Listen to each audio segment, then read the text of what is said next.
that the negative and the positive that I'm perceiving are both valuable. And if I can put it into a middle pile of perhaps and maybe and what can happen, Mhm. then that's a place of discovery and learning. Welcome back to the Own Your Awkward podcast.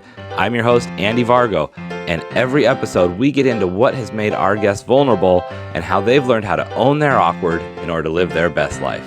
Stay tuned so you can hear every awkward moment in today's show.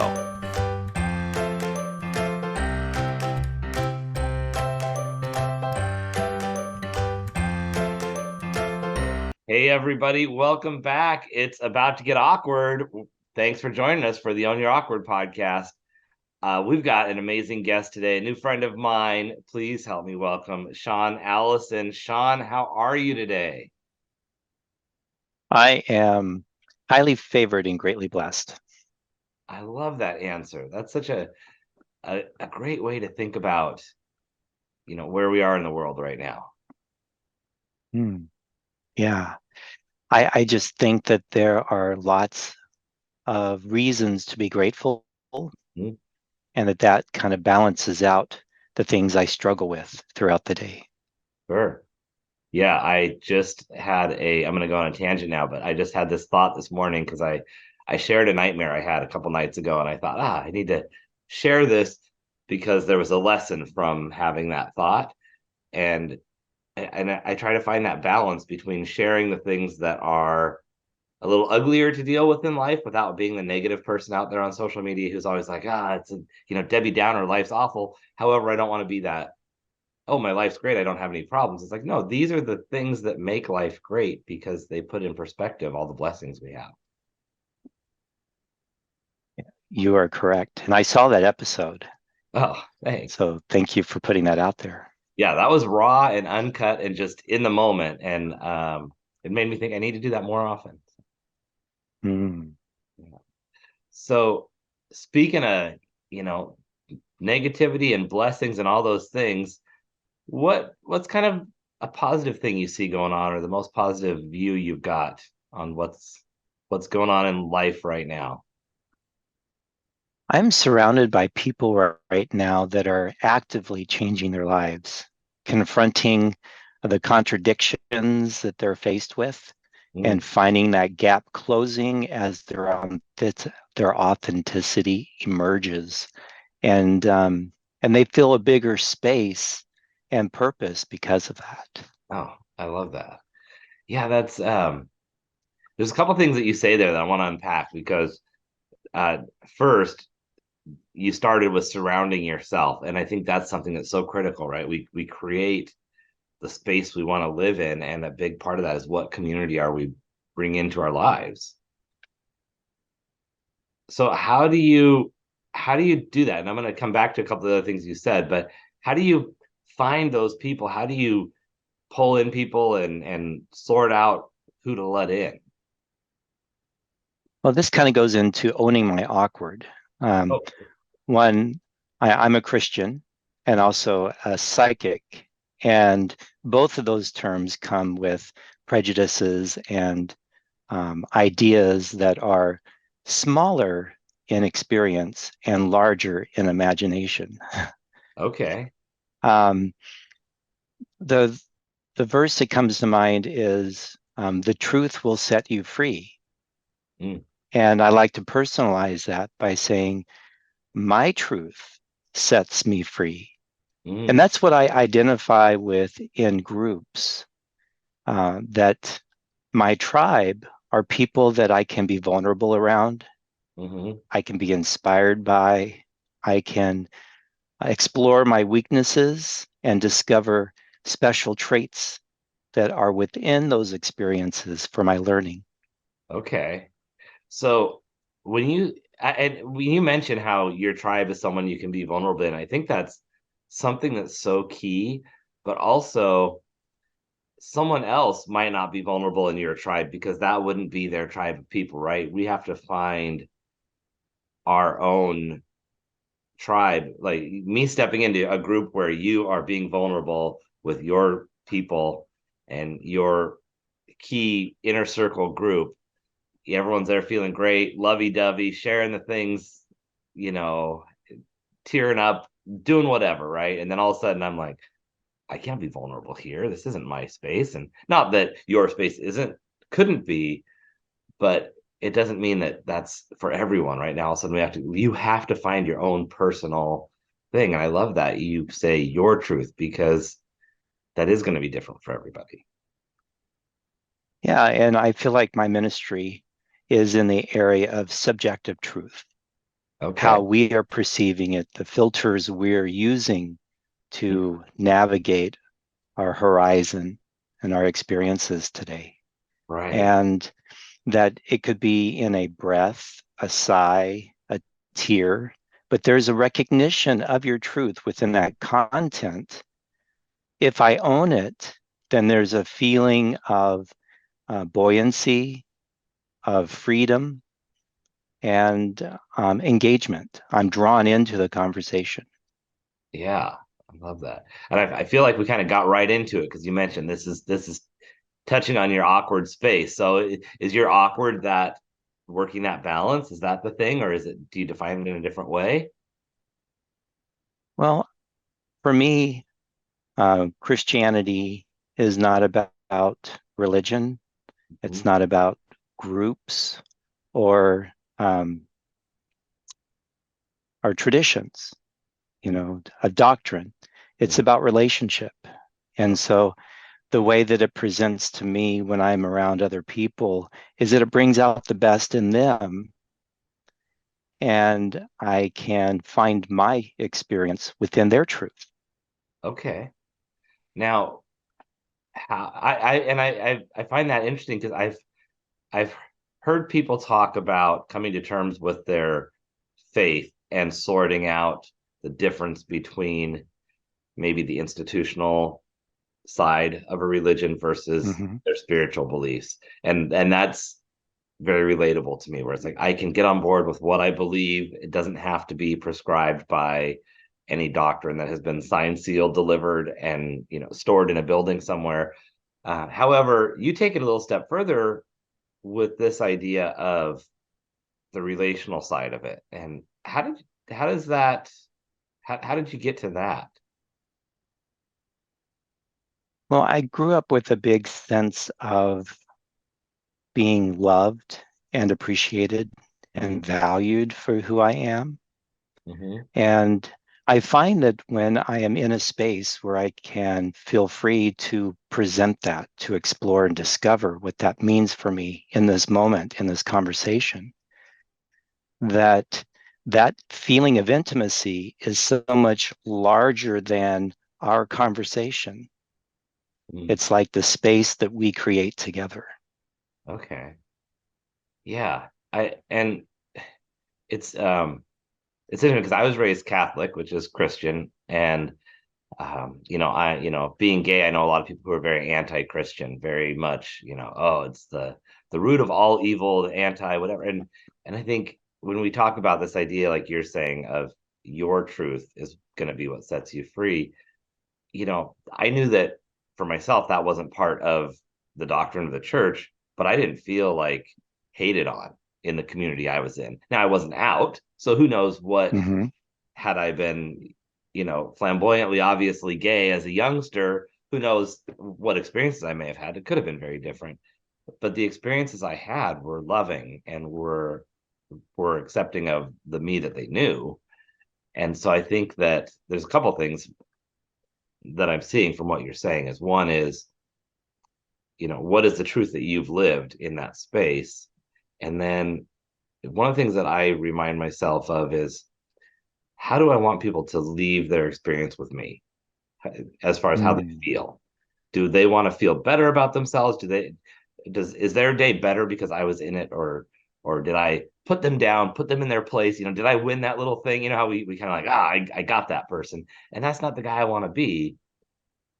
And I think that really does come back to what I know of Christianity is that relationship side. And it's so simple. I love the way you just, sum the whole thing up in how are we interacting with people. Well, and from a very foundational principle in in doctrine in Christianity about how Jesus came to die for the sins of those that were lost. Um, I don't look at that as a group. I look at that as the individual, and that sense of intimacy, that sense of connection and sacrifice is how I can find meaning without having a middleman between me and the God of my heart. You know, it's an expansive universe, but very intimate and personal in the way it arrives and the way that I experience it. Yeah. Now, And to you, it may, yeah, no, go yeah, ahead. to you, it may show up within your native tongue, within your metaphors and life experience. And that's something for me to learn and celebrate. That truth is where I find my freedom. Okay. Now, do you know, you said that you were raised as a Christian. Was there a point where you noticed that you were feeling a little differently than the rest of the group as far as how you viewed your relationship with that faith? You know, I think that there's a sense of something is wrong from the very beginning when it felt so exclusive, Okay. like only Christians have this experience. Hmm. Um, what I found is that I was in a Bible school right after high school that was like an intensive Bible college. Okay. And within that experience, I kind of taunted God in my limited life experience. Um, I basically said, prove to me that you are real, and I'll share it with other people. I didn't realize it would take me outside of Christianity. Hmm. I Okay. was just wanting proof. I was wanting that experience. But Okay. it has taken me out of my religion and into other experiences where it was so profoundly relatable Hmm. that my full body, internally, externally, I was changed by the way other people were living their lives. Wow. And that was the proof that I was seeking. Hmm. So, interestingly enough, stepping outside of the Christianity is what made your faith in the Christianity stronger. I grew up in a very dysfunctional environment where that was very confusing for me. In fact, I stayed away from church for most of my adult life Hmm. up until about maybe 15 years ago. Okay. And I found a group that I could identify with and explore and feel supported and also nurture the awkward or the what I like to look at today as the contradiction, the gap between what I'm presenting to Andy in this podcast and what I'm experiencing with Sean right now. That Right. there's a that ebbs and flows. Sometimes it's larger and sometimes it's right on point. Hmm. And my awareness of how that ebbs and flows is kind of how that psychic experience, that sensory observation and empathy began to grow. Okay. I want to ask you about that in just a minute. But first, I'm curious about you said that there was a point where you sensed something was wrong. And I'm curious, when you say wrong, do you mean like wrong with you in the eyes of the church, or wrong with your relationship with the church, or just in a wrong place? How do you feel that was? Oh, I like that question.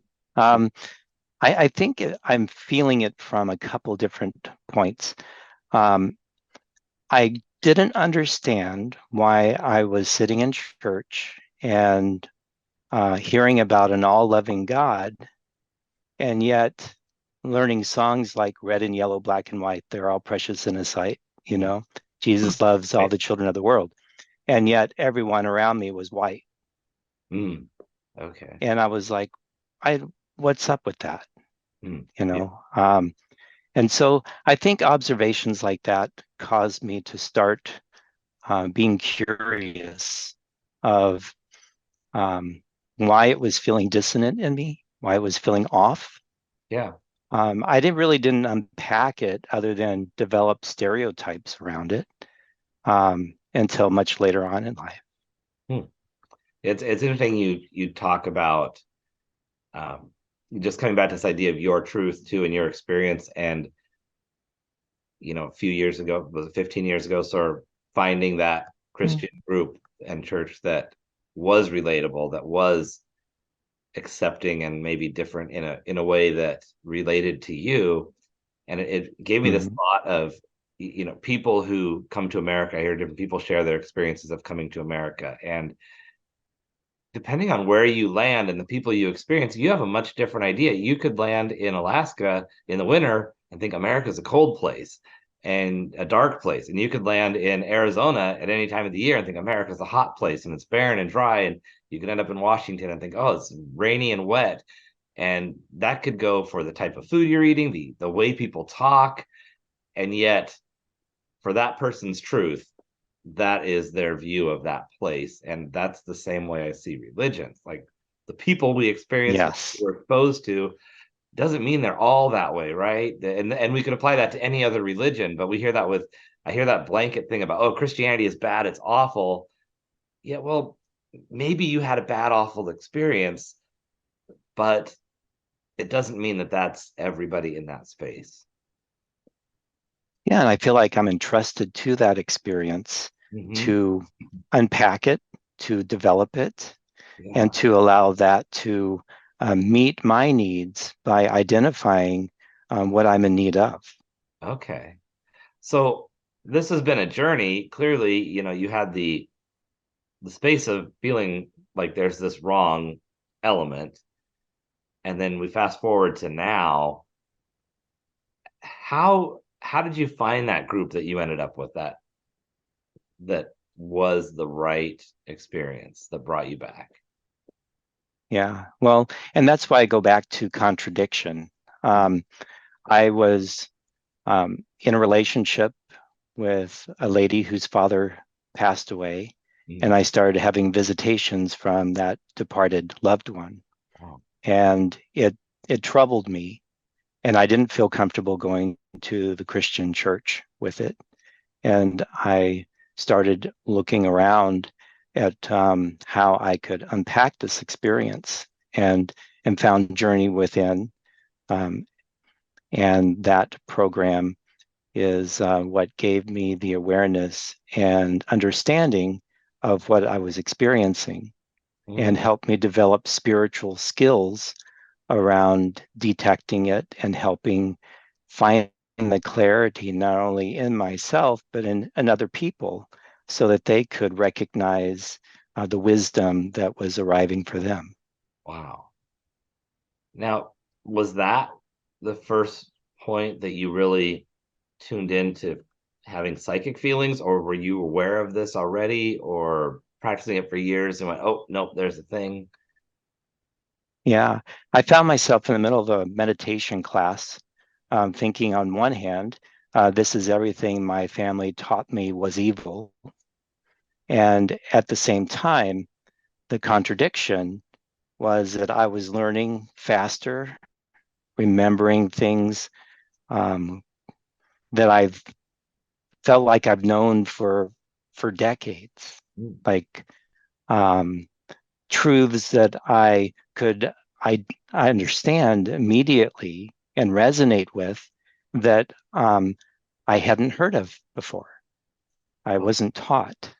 but I you didn't didn't have any take the education time to around. understand them. They were just there. Yeah, it was like, yes, that makes sense. That feels right. Right. And that contradiction created, I would say, a meltdown. Mhm. I was emotionally distraught because of um, that entanglement, Yeah. and that happened to occur at a time when I was cleaning windows because I'm also a window washer at a customer's home, and I felt led to speak with the customer about my experience, and they were able to help me see that because of my dysfunctional upbringing in the religion that I had experienced in the churches that I was in, it wasn't safe for me to receive that physical or that spiritual enlightenment. And so I was brought out of my um, tradition into a foreign experience Hmm. where I didn't have any judgments around so that I could receive what I was ready to work with. I love that. And I love the way you describe the dysfunctional upbringing. And it almost more so, instead of saying that thing is dysfunctional, the religion is dysfunctional, it's more that somebody read the rule book wrong when they were explaining it to you, or they applied the rules to the religion wrong. So that was the dysfunctional part. It wasn't that the thing itself was the evil. Yeah, I think our humanness gets in the way. Mm-hmm. You know, our frailties, our fears, Right. our judgments. And because of other people's fear, I was not able to experience my truth. Yeah. And I think that that's oftentimes what gets in the way of relationships, that one person's truth is in contradiction to what the other person needs Right. And how or do in you, conflict. yeah, how do you deal with these conflicts and contradictions between what could be things that have opposing levels of acceptance with each other between psychic and Christian? And I'm sure that that can be applied to any other area of life. Yeah, I received a message this morning that I thought might explain that. And it's like life is a contradiction where my integrity is the relevancy of how they align in this moment, that those details may be dissonant as they're floating around in my day, but at one point, they all align, and that clarity for that moment is presented, is offered. Okay. Yeah. And I'm gonna forget to ask a question because you're saying some deep stuff here. So my head's going into the thought process Uh-huh. of thinking through that, because that is a good point. Like they're gonna be out of line, but it's what's going on in our head on how we're gonna bring those together, and having that clarity that then actually brings it into a place where they can be at least harmonious. They might not be on the same wavelength all the time, but they don't have to be in conflict. Well, here's a good example. I was raised with the idea that bankruptcy was wrong, that it was evil, Mm-hmm. until I experienced having a um, um, medical issue Mm-hmm. that generated so much debt that I could not overcome that. Right. Now I was being told that bankruptcy was a good option for me, was a smart decision. Mm-hmm. Well, there's the contradiction, right? But the relevancy that right now it's appropriate has just presented itself as an opportunity, as an invitation. Okay. Right. And if you can't get past your own thinking to allow a new way of thought into your head, you would never accept that. And oftentimes, that new thought that you're describing, people seek me out for Mm. Okay. because I am further away from the issue, and Mm. I can see things clearly, um, and I can present it to them in a way they can receive. Okay. Hmm. So how has that developed over the years? You had the first couple times where you have the thoughts, you're washing windows, and all of a sudden, whoa, there's something here I've got to share. Was that like a, hey, now I'm this guy and I'm in my new space and instantly life is good? Or was there a development process? How did that come together? Oh yeah.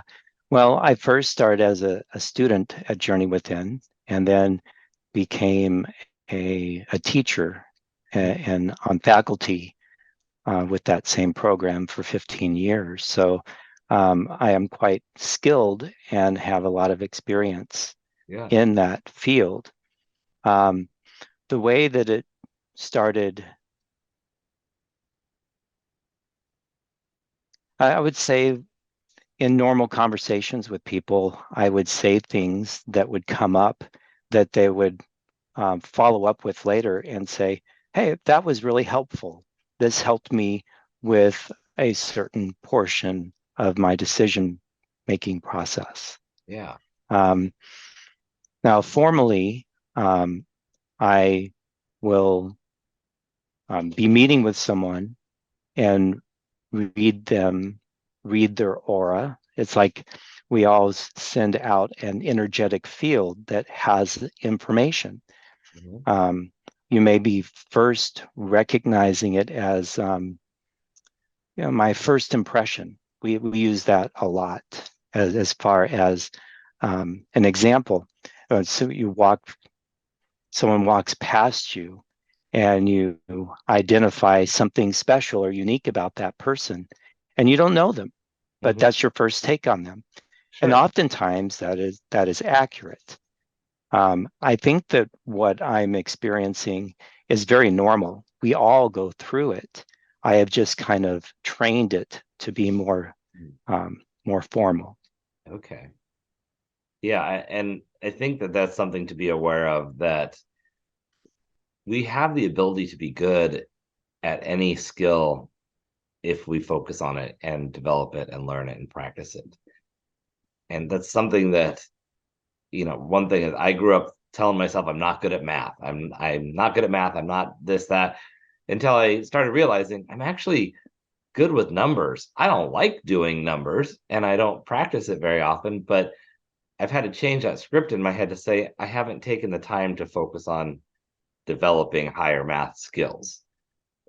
Because I've been developing other skills. If I wanted to be a tax accountant, I could put my focus in that area. It's not what I'm choosing to do because I'm developing other things. And I love that you mentioned, like, we all have that inside us, and it's kind of like that ignition, whether we turn it on or feel it and say, oh, you know what? I started that car. Let's see how far down the road or how fast this can go. Yeah. And to me, window cleaning became a natural palette, Mhm. almost like a Bob Ross Oh, of information, mhm. where as I was cleaning windows, I would get details about the homeowner's life Mhm. that was important for me to share. And Oh, that prompting and sharing developed times where I had some amazing um, conversations with people because I followed through with that prompting. mhm. Now, when you say that, is that from, and maybe it's a little of everything, like a statement they make or an object you see in their yard or in their house where you say, oh, this must mean something. It first started that way. Now I offer it along with window cleaning. I'm Hmm. like, would you like for me to add a blessing to your house and to your space? Um, is there anything that you're in need of or that you need support in that I could take a look at and offer you information a little bit later? Mm. And Okay. so I will go through and clean the windows, gather the information, and then share it with them. Oh, wow. So it's full service, really. Mhm. It's a clear perception inside and out. Yeah. Is that your business name? Clear Perception? Uh, no, but it's a tagline. Okay. I Yeah, like. the window cleaning is windows across America, Okay. and the spiritual work is when your sidewalk ends. Okay. I love that. Yeah.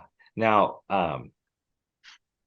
that's a deep thought right there. So when you, like, it's interesting how you mentioned the bankruptcy thing, because I can relate to that with things, anything that I grew up being perceived as different or not okay.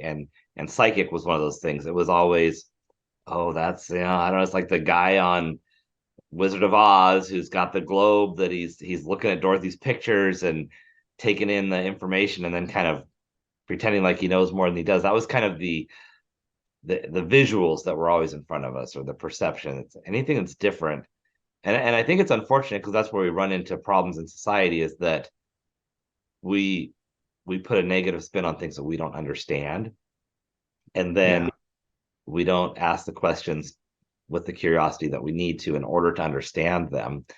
So how, when someone is in the space of conflict, when there's something, whether it's bankruptcy or religion versus being more intuitive or whatever that thing is, how do you step into pulling those two conflicts together when you're like, this, I can't touch that because that goes against everything I was raised to believe, or everything that I'm holding dear to right now, because this is, if I let any of that in, it's gonna break up, everything's gonna crumble over here, because these values, my life is built on this set of values, and if I accept that, that has to erode this. How do we even start that? Well, the first word that comes to mind, or the first message that comes to mind, is that all things work together for good. Okay. Okay, for those who love. The rest of the verse may say, for those who love God. Um, but love is one of the connective tissues that brings everything into clarity, into that timing, um, where it can be brought, where it can function in a different way, in a brand new way, because it's a brand new experience. Okay. So it's about timing, it's about resources, and it's about support coming together to create a brand new experience. And I think that arrives in the time, in time with the conversations that people are having, the way that people show up to support and encourage each other. Yeah. When you talk about support, and you mentioned kind of finding your tribe earlier, finding people that are all, working on bettering themselves, how do you let go of the people that maybe aren't the best people to be in your circle? Hmm. You know, I think we are always moving closer and further apart. There's Mm, this ebb and flow in relationships. okay. And the more that I can appreciate how things come together and how things separate, then as a window washer that travels around the country as a chaplain as well, there are times that I connect with people at a very deep and intimate level, and only see them once a year. Mm, okay. And so there is more separation than there is being together. Mm, And perhaps we can approach it from a place of, we can be connected even though we're physically distant, or we need different conditions to thrive in. And okay. so I can be supportive to someone who doesn't, that, let's say, that is an enemy, Mhm. because love can appreciate what they need, which is different than mine. And Mm, that appreciation is the focus rather than the differences. okay. Hmm. Yeah, and that's touching on a whole next level thing too, where you talk about, loving your enemy, or loving someone who maybe you're at odds with. It could just be that I have a hard time seeing where you're coming from. But I think something that you mentioned that's so critical there is that their needs are different, that there's something that they need that might not be in line with what we need, or even a need that we appreciate. Or it may be in not understanding context. So what comes to mind is in the Psalm 23, I think further on down in that message, it says, "Thou preparest a table before me in the presence of mine enemy." Well, at first you're going, "How ridiculous is that?" It, Mhm. it sounds very um, filled with conflict.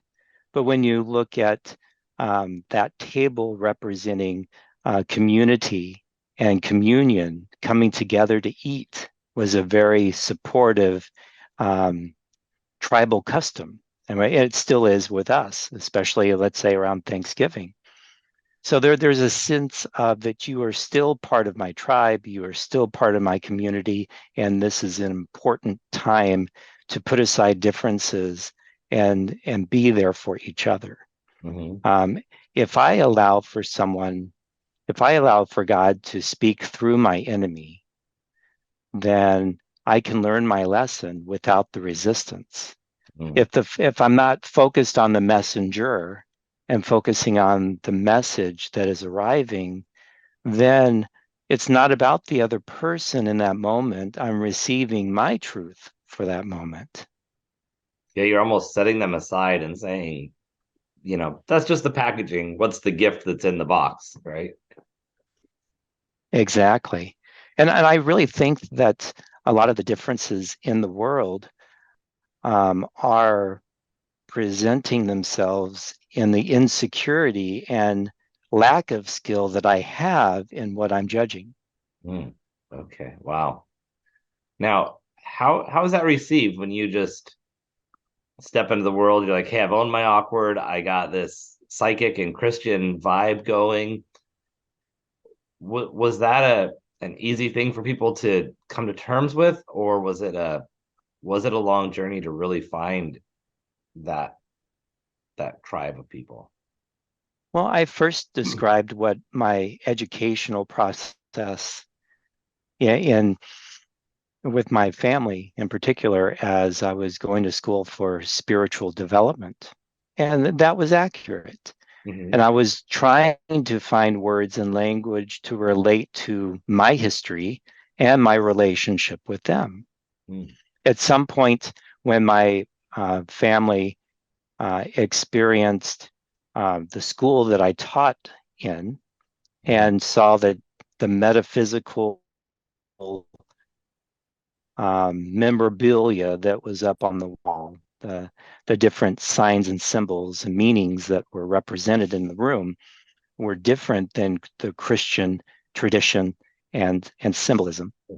Then the conversation became more direct, Oh, for and sure. Yeah. and so I remember my father saying, um, "I I don't quite things aren't measuring up. You're saying this, and I'm seeing this." And I say, "Well, I am a I'm a professional psychic. I teach other people to have those skills. And I use the term spiritual development because that is what it is in Christianity, Mm. in the churches that, um, in the second chapter of Acts, that's what Paul was speaking on, was that encouragement in that area of development. And and so I'm trying to find language to describe something that is new to me, and yet I'm very familiar with how it's represented in the Bible. So I'm trying to interface it, I'm trying to connect it together. I think that's so. And it wasn't until, Yeah, go ahead. uh, yeah, just to finish out connection, um, there's a point where my father we were listening to music that he used to play as a professional musician, and he was enjoying his recording of himself, the younger version of himself. Hmm. And I remember him closing his eyes and clasping his fist, and with almost jubilation, he was saying, "Wow, I was really good." Mm. It's almost like the notes just found me.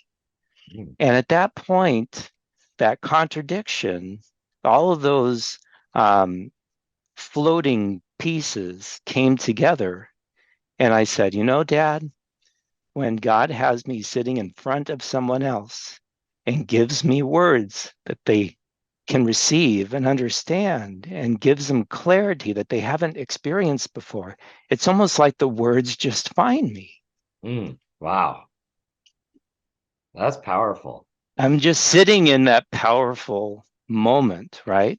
Yeah. That is what I'm looking at creating Okay. in this conversation, in other conversations. There is that palpable moment when we both are on the same page and Mm. having separate experiences, yet they're it's a shared experience that will only happen once. Wow. Yeah. And I think what's so almost ahead of the times in a way for what you worked through there is that when other people are trying to accept us or understand our own accepting of ourselves, we've done all this work behind the scenes that they weren't part of that conversation that we had in our heads. So they didn't have the Yes. years worth of coming to terms with it, with understanding it, with being okay. And then all of a sudden we say, here's who I am. This is what I'm doing. And the mistake we typically make is we expect them to have done the same work and get to the same level of understanding. And then we have this sense of betrayal that, oh, they didn't, how come you don't get it? You're pushing me aside. It's a rejection of me. Yet what you were able to do was to say, I need to speak to them where they're at in the language and terms that they understand because I'm over here and they're here. I have to do a little translating along the way until we can get to that space where you had that opportunity to say, now we can speak the same language or with just enough where these two things now actually are word for word translations of the situation. Yeah.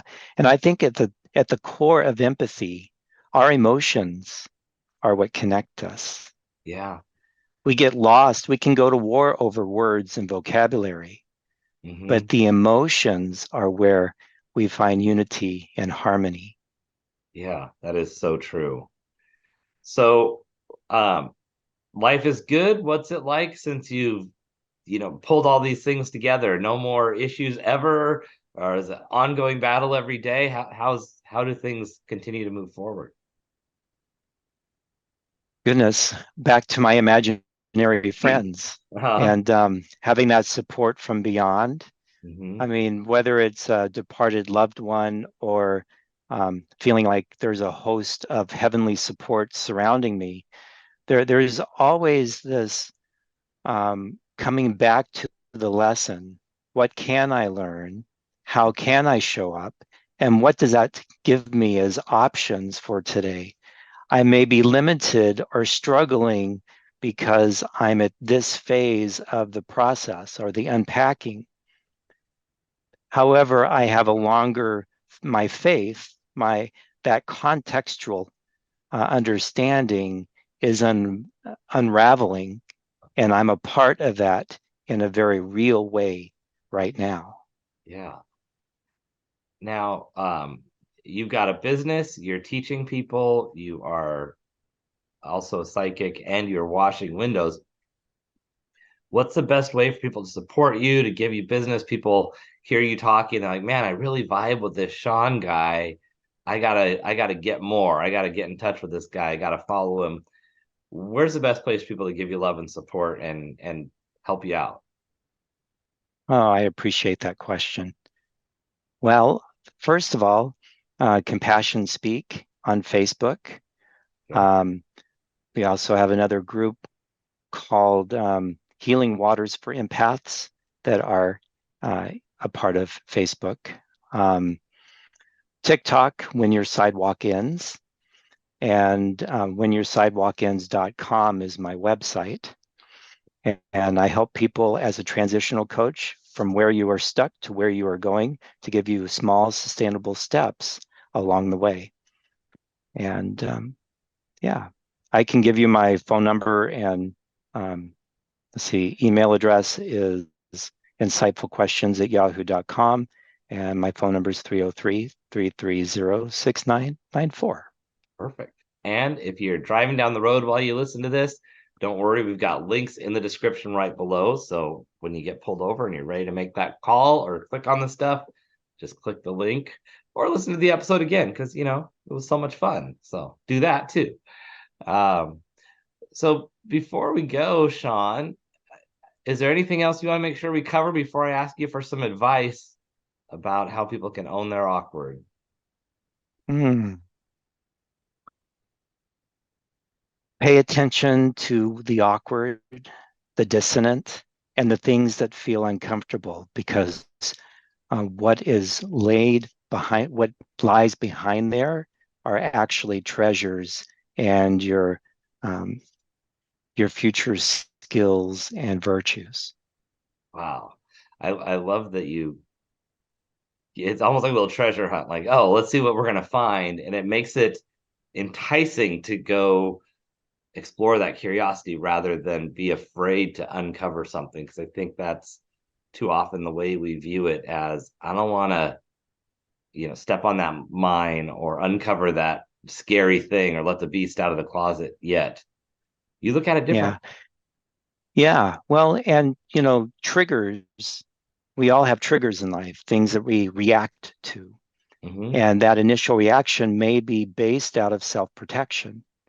However, in our unfoldment, as we emerge into who we are becoming, those are actually markers where our body is getting our attention of where we want to go, where we desire to be, and who we resonate with. Wow. Okay. So we need to be able to pay attention to that. Is there a quick hint before we go on how someone can do that? How we can be just a little bit more aware this week? I would say curiosity Okay. and appreciation. Mm. If I can be curious of why this is getting my attention, then that anger, that frustration, this past week for me was envy. Looking at how jealousy keeps me from what I'm identifying in other people. Uh, and it can also point out reasons why I've chosen to remain separate and apart and hidden because of what that experience provides too. That the negative and the positive that I'm perceiving are both valuable. And if I can put it into a middle pile of perhaps and maybe and what can happen, Mm-hmm. then that's a place of discovery and learning. Wow. And that's the hard part, right? Is to see that there is value in the negative. It's like we want to just say, oh no, that's Oh, all bad. I want to jump on that bandwagon and put it all in the pile of yuck. Yet there's something there that I need that has value that I need to take from this. yeah. It's almost like that my despair knows hope, Hmm. and hope came from despair. So they're both parts of the same experience, and they need each other to provide contrast and meaning. Hmm. Yeah, that is where the meaning comes. That's beautiful. Well, Sean, I could take these lessons all day long. They are meaningful, they're helpful. I'm gonna take some of this through my days and weeks ahead and come back to these thoughts and think, okay, am I approaching these situations from the right mindset? So I thank you very much for all of your insights today. Yeah, and thank you for helping support and hold space for my awkward. For sure. Well, you're doing the hard work here, and it makes a big difference in the world. So thank you. Thanks for being vulnerable, opening up, and doing all the amazing stuff you're doing out there. And everybody else, Thank you, Andy. thank you. Everyone else, be sure you go out there this week. And as always, own your awkward. Thank you so much for listening in for today's show.